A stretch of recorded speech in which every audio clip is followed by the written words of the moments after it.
अस्सलामु अलैकुम वरहमतुल्लाहि वबरकातुह। अल्हम्दुलिल्लाहि वकफ़ा वसलामुन अला इबादिहिल्लज़ीना इस्तफ़ा। सल्लल्लाहु तआला अलैहि व अला आलिहि व अस्हाबिहि व बारक वसल्लम तस्लीमान कसीरा खुसूसन अला सय्यिदिल मुत्तक़ीन वल अबरार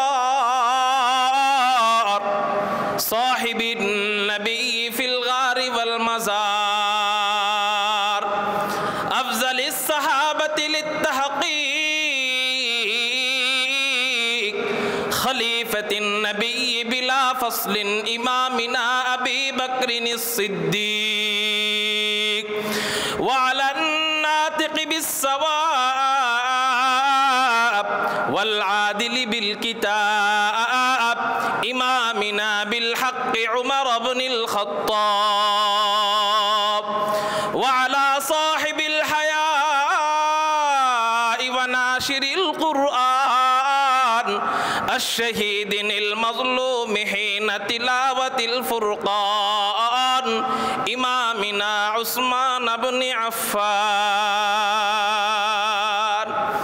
व अला साहिबिस सैफ़ि वल क़दा व नाशिरिल इल्मि वल हुदा असदिल्लाहिल गालिब इमामिना अली इब्न अबी तालिब रदियल्लाहु तआला अन्हुम अजमईन।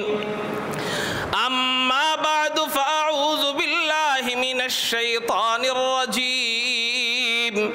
बिस्मिल्लाहिर रहमानिर रहीम।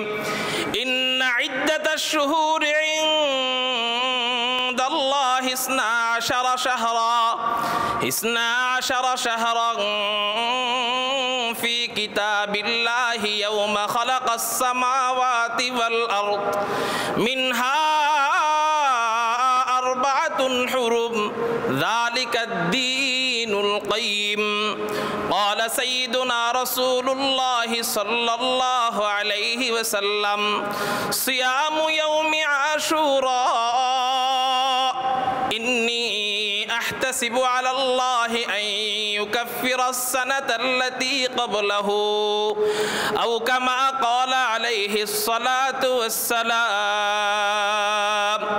सदक़ल्लाहु मौलानल अज़ीम व सदक़ रसूलुहुन नबियुल उम्मियुल करीम व नहनु अला ज़ालिका लमिनश शाहिदीन वश्शाकिरीन वज़्ज़ाकिरीन वल्हम्दुलिल्लाहि रब्बिल आलमीन।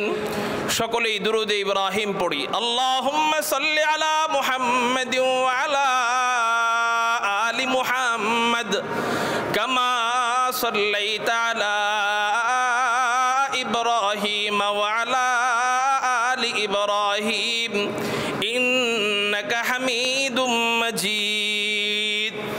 আল্লাহুম্মা বারিক আলা মুহাম্মাদিন ওয়া আলা আলি মুহাম্মাদ কামা বারাকতা আলা ইব্রাহিম ওয়া আলা আলি ইব্রাহিম ইন্নাকা হামিদুম মাজিদ।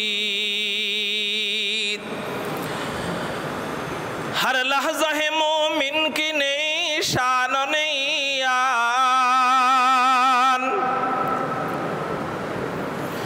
हर लहज़ा है मोमिन की निशान नैयान। गुफ्तार में किरदार में अल्लाह की बुरहान। गुफ्तार में किरदार में अल्लाह की बुरहान। क़हारियु ग़फ़्फ़ारियु क़ुद्दूसियु जबरूत। क़हारियु ग़फ़्फ़ारियु क़ुद्दूसियु जबरूत। ये चारों अनासिर हो तो बनता है मुसलमान। ये चारों अनासिर हो तो बनता है मुसलमान। हमसाये जिब्रील अमी बंदाए खाकी, हमसाये जिब्रील अमी बंदाए खाकी, है उसके नशीमन न बुखारा न बदख्शा, है उसके नशीमन न बुखारा न बदख्शा। अल्हम्दुलिल्लाह, अल्लाह जल्ला जलालुहु व अम्मा नवालुहुर दरबारे लाख कोटी शुक्रिया আদায় করি যে মহান রব্বে কায়নাত রব্বে করিম আমাদেরকে আল খলিলের উদ্যোগে আশুরার তাৎপর্য এবং ফজিলত বিষয়ক সেমিনারে রব্বে কায়নাত রব্বে করিম আমাদেরকে ঐতিহ্যবাহী বরুণা মাদ্রাসার মসজিদে আসবার এবং বসবার তৌফিক দান করেছেন। সেই জন্য সবাই অন্তরের অন্তঃস্থল থেকে শুকরিয়া আদায় করি, চিৎকার দিয়ে আকাশ পাতাল প্রকম্পিত করে চিৎকার দিয়ে বলি আলহামদুলিল্লাহ। মুহতারাম হাজিরিন, আমি আপনাদেরকে মুহররম এবং আশুরা, মুহররমের গুরুত্ব এবং আশুরার গুরুত্ব এবং মুহররম ও আশুরার ফজিলত সম্পর্কে ইনশাআল্লাহুল আজিজ 11টি কথা বলবো। আমার আজকের আলোচনার ভিতরে 11টি কথা থাকবে ইনশাআল্লাহ। আমরা খুব মনোযোগের সাথে এই 11টি কথা শুনব এবং আমরা এই 11টি কথার ভিতরে কোন বিষয়টাকে বেশি গুরুত্ব দেওয়া হয়েছে সেই বিষয়টাকে বের করে আমরা এর উপর আমল করব ইনশাআল্লাহ। প্রথম কথা হলো মুহররম এবং আশুরার অর্থ। মুহররমের অর্থ কি, আশুরার অর্থ কি? যদিও মুহররম শব্দটা ব্যানারের ভিতরে লেখা নেই, তারপরেও আশুরার কথা বলতে গেলে মুহররম ভূমিকা হিসেবে আনতে হয়। মুহররম শব্দের শাব্দিক দুইটা অর্থ আছে। এক অর্থ হলো নিষিদ্ধর অর্থ, আরেকটি অর্থ হলো সম্মানিত হওয়ার অর্থ।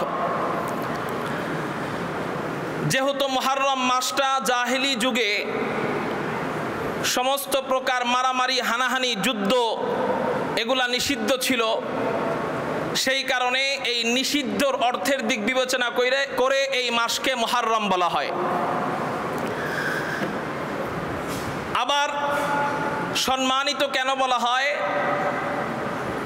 সম্মানিত বলা হয় কুরআনুল কারীমের ভিতরে আল্লাহ পাক রব্বুল আলামিন এই মাসকে সম্মানিত বলেছেন।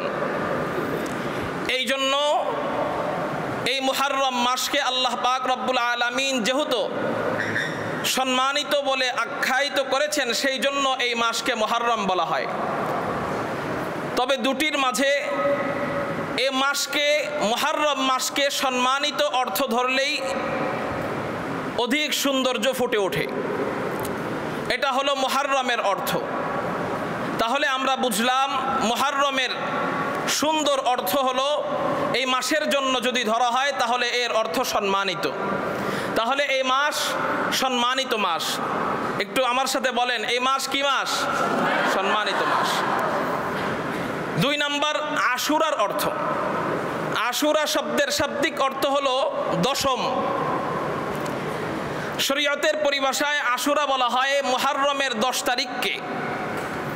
এই হলো আশুরার অর্থ। এবার আমরা মুহররমের অর্থ, আশুরার অর্থ জানার পরে চলে যাব মুহররমের গুরুত্ব জানার ভিতরে। মুহররমের গুরুত্ব কত? এই মাসকে আল্লাহ পাক রব্বুল আলামিন গুরুত্ব দিতে যে কুরআনুল কারীমের মধ্যে বলেন, আউযু বিল্লাহি মিনাশ শাইতানির রাজীম, বিসমিল্লাহির রহমানির রহিম, ইন্না ইদ্দাতাশ শুহুরি ইনদাল্লাহি 12 শাহরান ফি কিতাবিল্লাহি ইয়াওমা খালাকাস সামাওয়াতি ওয়াল আরদ মিনহা আরবাতুন হুরুম যালিকাদ-দীনুল কাইয়্যিম। আল্লাহ পাক রব্বুল আলামিন সূরা তাওবাহের 36 নম্বর আয়াতে বলেন, ইন্না ইদ্দাতাশ শুহুরি ইনদাল্লাহি 12 শাহরান ফি কিতাবিল্লাহি ইয়াওমা খালাকাস সামাওয়াতি ওয়াল আরদ। আল্লাহ পাক রব্বুল আলামিন যেদিন হতে আসমান এবং জমিনকে সৃষ্টি করেছেন সেই দিন হতে আল্লাহর বিধান মতে মাসসমূহ 12টি। এই 12 মাসের মধ্যে মিনহা আরবাতুন হুরুম, এই 12 মাসের মধ্যে 4 মাস সম্মানিত। চিৎকার দিয়ে বলেন সুবহানাল্লাহ। তাহলে আল্লাহর বিধান মতে আল্লাহ যেদিন হতে আসমান এবং জমিনকে সৃষ্টি করেছেন সেদিন থেকেই মাসসমূহ মোটমাট কয়টি জোরে বলেন? 12টি। এই 12টির মাঝে আবার 4 মাস অধিক সম্মানিত, রমজান মাস ছাড়া, রমজান মাস বাদে আরো 4টা মাস অধিক সম্মানিত। আল্লাহ বলতেছেন মিনহা আরবাতুন হুরুম, 4 মাস সম্মানিত। এই 4 মাস কোন 4 মাস? এটার ব্যাখ্যা আল্লাহ কোরআনুল কারীমের মধ্যে দেন নাই।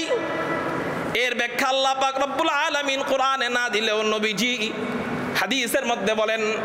বুখারী শরীফের হাদিস, হাদিস নাম্বার হলো 4262 নম্বর হাদিসের মধ্যে নবীজি বলেন আন্না রাসূলুল্লাহ সাল্লাল্লাহু আলাইহি ওয়াসাল্লাম قال সালাসাতুন মুতাওয়ালিয়াতুন। এই 4 মাসের মধ্যে প্রথম 3টি মাস যে রয়েছে, এই প্রথম 3টি মাস হলো একত্রে। 1 নাম্বার মাস হলো যুল ক্বাদা, যুল হজ্জা ওয়াল মুহররম। 1 নাম্বার মাস জিলকদ মাস, 2 নাম্বার জিলহজ মাস, 3 নাম্বার হলো মুহররম মাস, 4 নাম্বার ওয়া রজবুল্লাযী বাইনা জুমাদা ওয়া শাবান। 4 নাম্বার মাস হলো রজব মাস, যেটা জমাদিউল উখরা এবং শাবানের মাঝখানে। তাহলে আমরা আয়াত থেকে জানতে পারলাম 4 মাস হলো সম্মানিত, কিন্তু কোন 4 মাস সম্মানিত এটা আল্লাহ পাক রব্বুল আলামিন তাফসীর করেন নাই, ব্যাখ্যা করেন নাই। এই তাফসীর নবীজি আমাদের কাছে বুখারী শরীফের ভিতরে পাওয়া যায়, যে নবীজি হাদিসের মধ্যে জানায় গেছেন এই 4 মাস হলো জিলকদ মাস, জিলহজ মাস, মুহররম মাস এবং রজব মাস। একটু চিৎকার দিয়ে বলেন না সুবহানাল্লাহ। তাহলে আমরা জানলাম যে আল্লাহ পাকের বিধান মতে মাসসমূহের মাঝে 4 মাস সবচেয়ে সম্মানিত। এই 4 মাসের মধ্যে একটি অন্যতম মাস হলো মুহররম মাস। জোরে বলেন না সুবহানাল্লাহ। তাহলে এই মাস সম্মানিত মাস। এই মাসের গুরুত্ব সম্পর্কে আলোচনা হলো একটা আয়াত একটা হাদিসের মাধ্যমে। এবার আসেন এই মাসে করণীয় কি? উত্তর, এই মাসে বেশি বেশি রোজা রাখা। বেশি বেশি কি রাখা? জোরে বলেন। রোজা রাখা। তিরমিজি শরীফের 741 নম্বর হাদিসের মধ্যে পাওয়া যায়, এক ব্যক্তি হুজুর আকরাম সাল্লাল্লাহু আলাইহি সাল্লামকে প্রশ্ন করলেন, ইয়া রাসূলুল্লাহ আইয়ু শাহরিন তা'মুরুনি আন আসুমা বাদা শাহরি রমাদান। হে আল্লাহর পয়গম্বর, হে আল্লাহর রাসূল, রমজান মাসের পর আপনি আমাকে কোন মাসে রোজা রাখতে বলেন? কোন মাসে আমি বেশি রোজা রাখবো? আইয়ু শাহরিন তা'মুরুনি, কোন মাসে আপনি আমাকে বেশি রোজা রাখতে বলেন? ক্বালা রাসূলুল্লাহ সাল্লাল্লাহু আলাইহি ওয়াসাল্লাম ইন কুনতা সাইমান বাদা শাহরি রমাদান। হুজুর আকরাম সাল্লাল্লাহু আলাইহি ওয়াসাল্লাম বলেন, তুমি যদি রমজান মাসের পর রোজা রাখতে চাও তাহলে শুনে রাখো, ফাসুমিল মুহররম, তাহলে তুমি মুহররম মাসে রোজা রাখো। ফাইন্নাহু শাহরুল্লাহ, কেননা মুহররমটা ডাইরেক্ট আল্লাহ পাকের মাস। সুবহানাল্লাহ। তাহলে এক ব্যক্তি প্রশ্ন করলো, ইয়া রাসূলুল্লাহ, ইয়া হাবিবাল্লাহ, আমরা রমজানের পর রোজা কোন মাসে বেশি রাখতে পারি? কোন মাসে রোজা রাখতে পারি? হুজুর সাল্লাল্লাহু আলাইহি সাল্লাম বললেন, তোমরা রমজানের পর মুহররমে রোজা রাখো, কেননা এই মাসটা কার মাস? আল্লাহ। অন্য কোনো মাসকে আল্লাহর মাস বলে সম্বোধন করা হয় নাই, এই মুহররম মাসকেই কেবল আল্লাহর মাস বলে সম্বোধন করা হয়েছে। তাহলে বোঝা গেল এই মাসের আমল হলো, এই মাসের করণীয় হলো বেশি বেশি রোজা রাখা আর আল্লাহকে খুশি করা। বলেন আমার সাথে, এই মাসে করণীয় হলো বেশি বেশি রোজা রাখা আর কাকে খুশি করা? আল্লাহকে খুশি করা। আর যত বেশি রোজা রাখবো তত বেশি আল্লাহর ওলি হতে পারবো, যত বেশি রোজা রাখবো তত বেশি বেশি মুত্তাকি বান্দা হতে পারবো। এই জন্যই তো আল্লাহ কোরআনে রোজা ফরজের আয়াতের ভিতরে বলেন লাআল্লাকুম তাত্তাকুন, রোজা রাখলে আল্লাহ ওয়ালা হওয়া যায়, মুত্তাকি বান্দা হওয়া যায়। তাহলে আমরা 3 নাম্বার জানতে পারলাম মুহররমের আমল। আপনাদেরকে আমি প্রশ্ন করি, উত্তর দিবেন মুহররমের আমল কি? মাশাআল্লাহ। 4 নাম্বার বিষয় আলোচনা করব আমরা, মুহররমের রোজার ফজিলত। হুজুর আকরাম সাল্লাল্লাহু আলাইহি ওয়াসাল্লাম মুসলিম শরীফের 1163 নম্বর হাদিসের মধ্যে বলেন, ক্বালা রাসূলুল্লাহ সাল্লাল্লাহু আলাইহি ওয়াসাল্লাম আফজালুস সিয়াম বাদা রমাযান শাহরুল্লাহিল মুহররম। হুজুর আকরাম সাল্লাল্লাহু আলাইহি সাল্লাম এই মাসে রোজার ফজিলত সম্পর্কে বলেন। আরে এই মাসের রোজার ফজিলত কি শোনো, রমজানের পরেই এই মাসের রোজা সবচেয়ে দামি। সুবহানাল্লাহ বলবেন না? এই মাসের ফজিলত জানার জন্য এর চেয়ে বেশি আর কি জরুরি? রমজানের পরেই এই রোজার ফজিলত সবচেয়ে বেশি দামি, নবীজি নিজে বলতেছেন আফজালুস সিয়াম বাদা রমাযান, রমজানের পরেই সবচেয়ে উত্তম রোজা কোন মাসের রোজা? শাহরুল্লাহির মুহররম, আল্লাহর মাস মুহররমে। এই আয়াত এই হাদিসের ভিতরে মুহররম মাসের 2টা ফজিলত বোঝা যায়। একটা ফজিলত হলো মুহররম মাস আল্লাহ পাকের মাস, এটা নবীজি নিজে বলেছেন। 2 নাম্বার হলো মুহররমের রোজা রমজানের পরেই সবচেয়ে দামি রোজা, এটাও নবীজি বলেছেন। একটু চিৎকার দিয়ে বলেন না আলহামদুলিল্লাহ। তাহলে আমরা 4 নম্বরে জানতে পারলাম হলো মুহররম মাসের রোজার ফজিলত কি। 5 নম্বরে আমরা জানবো আশুরার গুরুত্ব সম্পর্কে। প্রথমে গেল মুহররমের অর্থ, পরে গেল মুহররমের গুরুত্ব, পরে গেল মুহররমের আমল, পরে গেল মুহররমের আমলের ফজিলত। এখন আসবে আশুরার গুরুত্ব, আশুরার আমল, আশুরার আমলের ফজিলত। সিরিয়ালটা মুখস্থ করার মতো না ইনশাআল্লাহ? মুখস্থ রাখবো না ইনশাআল্লাহ? আল্লাহ তুমি তৌফিক দান করো। শুধু মুখস্থ রাখবো না, আমলও করবো ইনশাআল্লাহ। আমলও করবো, নিয়ত করেন ইনশাআল্লাহ যে প্রতিদিন তো বোর্ডিংয়ে আমরা খানা খাই, হ্যাঁ প্রতিদিন আমরা যারা বাড়িতে আছি বাড়িতে খানা খাই। এবার নিয়ত করেন যে আমরা এই আশুরার রোজাটা ইনশাআল্লাহ রাখবো, মুহররমের এই বিশেষ দিনের রোজাটা ইনশাআল্লাহ রাখবো আমরা। ইনশাআল্লাহ রাখবেন তো ইনশাআল্লাহ? আশুরার গুরুত্ব, আশুরার গুরুত্ব সম্পর্কে মুসলিম শরীফের 1131 নম্বর হাদিসের মধ্যে পাওয়া যায়। এই দিনটা শুধু মুসলমানেরাই নয়, এই দিনটাকে ইহুদি খ্রিস্টান বিধর্মীরাও অনেক গুরুত্ব দিত এই দিনটাকে। এমনকি ইহুদিরা পর্যন্ত এই মুহররমের 10 তারিখে ঈদ পালন করত। এ তো বললাম বিধর্মীদের কথা। আর মুসলমানরা কি করত? মুসলমানরা মুসলিম শরীফের 2532 নম্বর হাদিসের মধ্যে পাওয়া যায়, হুজুর আকরাম সাল্লাল্লাহু আলাইহি ওয়াসাল্লাম এদিনে রোজা রাখতেন। রাবি বলেন হযরত আব্দুল্লাহ ইবনে ওমর রাদিয়াল্লাহু তাআলা আনহু, এই হাদিসের রাবি হযরত আব্দুল্লাহ ইবনে ওমর রাদিয়াল্লাহু তাআলা আনহু বলেন, সামা রাসূলুল্লাহ সাল্লাল্লাহু আলাইহি ওয়াসাল্লাম ওয়াল মুসলিমুন, এই দিন হুজুর আকরাম সাল্লাল্লাহু আলাইহি ওয়াসাল্লাম নিজেও রোজা রাখতেন, ওয়াল মুসলিমুন, এবং মুসলমানরাও রোজা রাখতো। ক্বাবলা আন ইফতারাদা রমাদান, রমজানের রোজা ফরজ হওয়ার আগ পর্যন্ত এই দিনের রোজা ফরজ ছিল। রমজানের রোজা ফরজ হওয়ার আগ পর্যন্ত এই দিন রোজা রাখা ফরজ ছিল। রমজানের রোজা ফরজ হওয়ার আগ পর্যন্ত ইসলামের শুরুর যুগে মানুষেরাও রোজা রাখত, নবীজিও রোজা রাখতেন এবং সাহাবায়ে কেরামরাও রোজা রাখতেন। তাহলে বোঝা গেল এই মাসের গুরুত্ব, 1 নম্বর গুরুত্ব এই মাসের এই দিন আশুরার গুরুত্ব। 1 নম্বর গুরুত্ব হলো এই দিনে বিধর্মীরাও ঈদ পালন করত। 2 নম্বর গুরুত্ব, এই দিনে রমজানের আগে রোজা রাখা ভাই কি ছিল? ফরজ ছিল। তাহলে এই দিনের গুরুত্ব সম্পর্কে আমরা জানলাম, আশুরার গুরুত্ব সম্পর্কে আমরা জানলাম, আলহামদুলিল্লাহ। এবার আমরা জানবো আশুরার আমল সম্পর্কে। আশুরাতে কি কি আমল করব? আমার সাথে বলেন। 1 নাম্বার রোজা রাখবো, জোরে বলেন। 2 দোয়া করব। জোরে বলেন 2 নাম্বার। এই 2 কাজ ছাড়া আর কোনো স্পেশাল আমল আশুরা উপলক্ষে নেই। এই 2 কাজ ছাড়া স্পেশাল কোনো আমল আশুরা উপলক্ষে পাওয়া যায়। কয়টা আমল? 2টা আমল। এই 2টাই করেন, বাস বোঝা যাবে আপনি আহলে বাইতকে মহব্বত করেন, নবীজিকে মহব্বত করেন, আল্লাহকে মহব্বত করেন।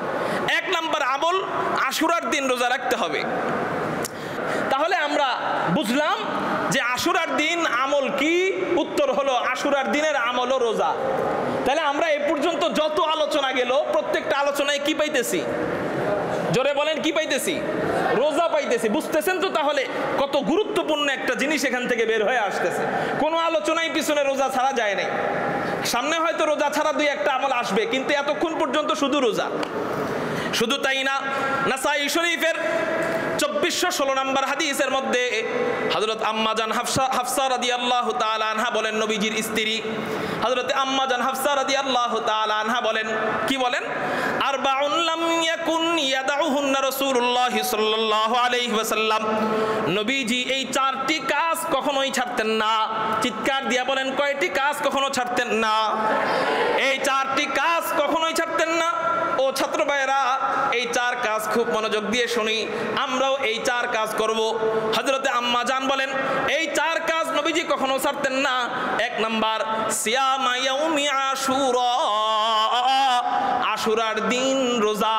নবীজি এই কাজ কখনোই ছাড়তেন না, সব সময় নবীজি আশুরার দিন রোজা রাখতেন। 2 নাম্বার, ওয়াল আশরা, জিলহজ মাসের প্রথম দশকের রোজা। এই প্রথম দশকের রোজা নবীজি কখনোই ছাড়তেন না।